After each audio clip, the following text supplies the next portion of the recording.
লিটন দাসের সেঞ্চুরি, মেহেদী মিরাজের 5 উইকেট, সাথে 78 রান। রাওয়ালপিন্ডিতে এক ঐতিহাসিক ম্যাচ টাইগারদের। টেস্ট ক্রিকেটে 3 সেশনে একদিন হলেও বাংলাদেশের ইনিংসটা ছিল 2 ভাগে, যার প্রথম ভাগে চোখ ছিল ফলোয়ান এড়ানো আর দ্বিতীয় ভাগে ছিল লিড নেওয়ার স্বপ্ন। কেন মিরাজ এই মুহূর্তে সেরা 8 নম্বর টেস্ট ব্যাটার সেটার প্রমাণ করলেন আরও একবার। রেকর্ড করে পাকিস্তানের বিপক্ষে সেঞ্চুরি করে লিটন জানিয়ে দিলেন এই ফর্মেটে সেরা উইকেট কিপার ব্যাটার তিনি। ধ্বংসস্তূপে দাঁড়িয়ে লিটন মিরাজের রাজকীয় দিনের বাকি গল্পটা জানবো প্রতিবেদনের বাকিটা জুড়ে। প্রথম দিন ভেসে যায় বৃষ্টির কারণে।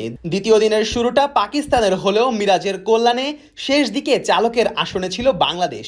দ্বিতীয় দিন শেষ করে উইকেট না হারিয়ে, তবে তৃতীয় দিনে বদলে যায় দৃশ্যপট। খুররাম ও মীর হামজা মিলে যেন চোখে সর্ষে ফুল দেখায় টাইগার ব্যাটারদের। উইকেটের মিছিলে নাম লেখায় টপ অর্ডারের ব্যাটাররা, যার শুরু করেন জাকির আলী। খুররাম শাহজাদের প্রথম শিকার হয়ে ফিরে যান মাত্র 1 রানে। তার দ্বিতীয় শিকার হয়ে ফিরে যান সাদমান ইসলাম। একই ওভারে বিদায় নেন শান্ত। তার ব্যাটে আসে 4 রান। ব্যাট হাতে তার ব্যর্থতা চলছেই। বাংলাদেশের বিপদ বাড়ে যখন মমিনুল বিদায় নেন মাত্র 1 রানে। তবে অবস্থা যে আরো খারাপ হবে সেটা ছিল কল্পনার বাইরে। 2 সিনিয়র মুশফিক ও সাকিব বিদায় নেন সময়ের মধ্যেই। মাত্র 26 রানে 6 উইকেট হারিয়ে ফেলে বাংলাদেশ। এরকম ব্যাটিং এর পর তো মনেই হচ্ছিল ইনিংস ফলোয়ানে পড়তে যাচ্ছে শান্তর দল। তবে এরপর আসে জাদুকরী মুহূর্ত। কে ভেবেছিল সেখান থেকে দলকে উদ্ধার করবেন মেহেদী মিরাজ ও লিটন?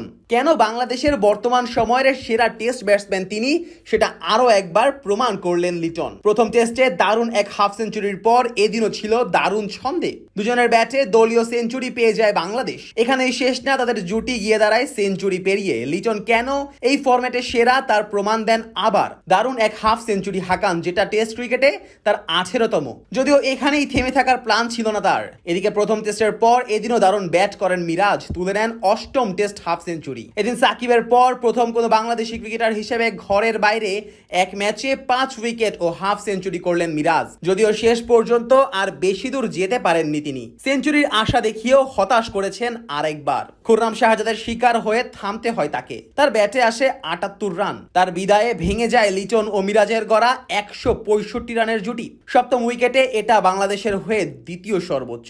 প্রথম টেস্টে মিরাজ ও মুশফিক মিলে গড়েন 196 রানের জুটি, যা এই উইকেটে সর্বোচ্চ। মিরাজের বিদায়ে বড় ধাক্কা খায় বাংলাদেশ। খুররামের ষষ্ঠ শিকার হয়ে ফিরে যান তাসকিন। তখন বাংলাদেশের ভরসা হয়েছিলেন শুধুই লিটন। তিনি আর হতাশ করেননি, ঠিকই পূর্ণ করেন জাদুকরী 3 অঙ্ক।